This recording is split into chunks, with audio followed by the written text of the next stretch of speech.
De retour dans ce numéro de géologie, géologue Chingama qui s'est fait des soucis pour que tu apprennes.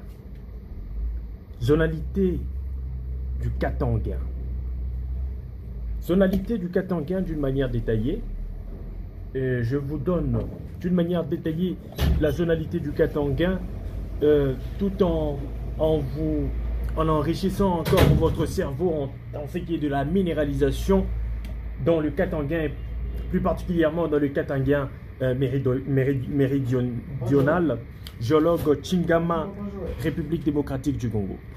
Alors, lorsque vous êtes dans le Katanga, en tant que géologue, retenez ceci. Donnez la zonalité du Katanga, dites seulement en trois phrases. Zonalité du Katanga, zone lessivée, zone à cobalt et enfin zone à cuivre et cobalt. Zonalité du Katanga, la zonalité du Katanga d'une manière explicite et simplifiée se compose en trois zones, notamment la zone lessivée, n'est-ce pas, qui est stérile, la zone à cobalt et vous avez la zone à cuivre et cobalt. Alors, le géologue Chingama qui veut plus vous donner des détails vient vous dire que lorsque nous parlons de la zone lessivée, il s'agit d'une zone stérile, n'est-ce pas, qui va des 0 à quelques mètres de profondeur. Et je m'en vais attaquer la zone à cobalt. Retenez que la zone enrichie à cobalt est constituée d'hétérogénites avec une gangue silico-argileuse. Nous allons parler de la zone à cuivre et cobalt qui est très large. Cette zone à cuivre et cobalt qui est large est constituée premièrement de la zone à malachite et hétérogénite. Retenez ici que la gangue est argilo-siliceuse. La deuxième zone, ici nous sommes dans la grande pile, la zone à cuivre et cobalt. Nous avons parlé de la zone à malachite et hétérogénite, à gangue argilo-siliceuse.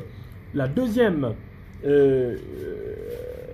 épaisseur, si je peux dire comme ça, ou succession de sous-zones, et donc la zone à malachite, hétérogénite, silicate de cuivre, carbonate de cobalt, traces de sulfure de cuivre, et ici retenez que la gangue est donc dolomitique.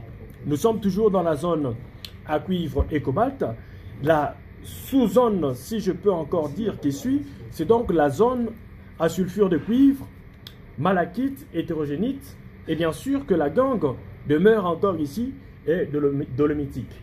Alors, on clôture la zone à cuivre et cobalt avec la zone protor, où vous avez une sulfure, ou plutôt une minéralisation en sulfure de cuivre et cobalt. Et donc ici, c'est donc la minéralisation primaire. Le géologue Chingama veut rajouter quelque chose. Nous avons parlé de la zonalité du Katanga et vous allez comprendre qu'ici, nous n'avons pas parlé de la zone à cuivre, mais je pense qu'avec les découvertes faites dans le gisement de Kamoa, cette partie devra peut-être être revue pour voir dans quelle manière on peut insérer éventuellement une zone à cuivre. Géologue Chingama pour votre formation en géologie.